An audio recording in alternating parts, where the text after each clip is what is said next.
Ay, pakuha ka rin ng paper plate. Wala nang ano.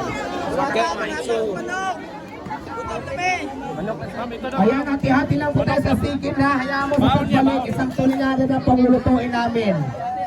Isang tonelada na yung lulutuin po dito sa bahay po ni Madam Sara.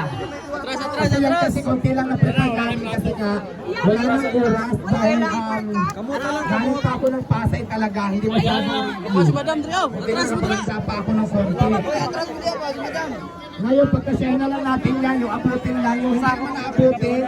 Ayaw kasi panupload din. Pero siyempre pa maraming salamat. Gusto ko lang kasalamatan si Madam Sara.